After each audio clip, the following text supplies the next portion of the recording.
রাহি আর রাহুল একে অপরের সাথে ঝগড়া করার সময় জিয়া হঠাৎ করে দরজা খুলে রাহুলের ঘরে ঢুকে বলে, আমি তোকে একটা সারপ্রাইজ দেব বলে চলে এলাম।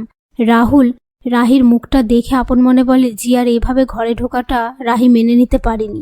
এই ভেবে জিয়াকে বলে, তুই এভাবে কেন চলে এলি? তুই পাশের ঘরে গিয়ে বস, আমি আসছি। সেই মুহূর্তে অনি, মিমো, লাক্স এসে জিয়াকে জোর করে সেই ঘর থেকে টেনে নিয়ে চলে যায়। এরপর রাহুল নিচে আসলে জিয়া রাহুলকে জড়িয়ে ধরে বলে, একটা গুড নিউজ আছে। রাহুল বলে, কি গুড নিউজ? জিয়া বলে, হলদিয়া ইন্টারন্যাশনাল স্পোর্টস ম্যাক্সিং কনফারেন্স হচ্ছে, সেখানে কে আসছে বলতো? রাহুল বলে, কে আসছে? জিয়া বলে, ডক্টর আলেকজান্ডার জনসন। এ কথা শুনে তারা খুশি হয়ে যায়।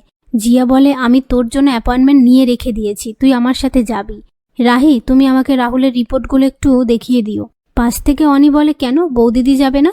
তখন রাহি রাগ করে বলে, না আমি যাব না, আমার কাজ আছে। এই নিয়ে তারা কথা বলতে থাকে। তার মধ্যে জিয়া বলে, আমরা যখন যাব তখন আমরা স্যান্ডউইচ কিনে নিয়ে যাব রাহুল, একটা আউটিংও হয়ে যাবে। পাশ থেকে রাহি বলে, তুমি বাইরের স্যান্ডউইচ খাবে না, আমি বাড়িতে যেটা বানিয়ে দেব সেটাই খাবে। ঠিক তখনই কনক বলে, তোমাকে কিছু করতে হবে না। এসব কথার মধ্যে পিসি ঠাম্মি এসে বলে, আমার খুব কোষ্ঠর ব্যথা হচ্ছে।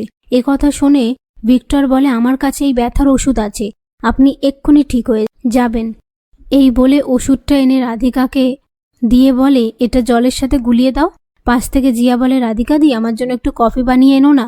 সেই সুযোগে অনি রাধিকাকে বলে, আমাকে দে, আমি করে আনছি। তার সাথে মিমো লাক্সকেও ডেকে নেয়। এরপর অনি পিসি ঠাম্মির জলে সেই ওষুধটা গুলে দেয় আর জিয়ার কফিতেও ওষুধটা গুলিয়ে জিয়াকে খেতে দেয়। তারপর সেটা খেয়ে পিসি ঠাম্মি বাথরুমের জন্য ছুটলে জিয়াও বাথরুমের দিকে ছুটে যায়। এরপর পিসি ঠাম্মিকে জিয়া বলে, আমাকে আগে যেতে দাও।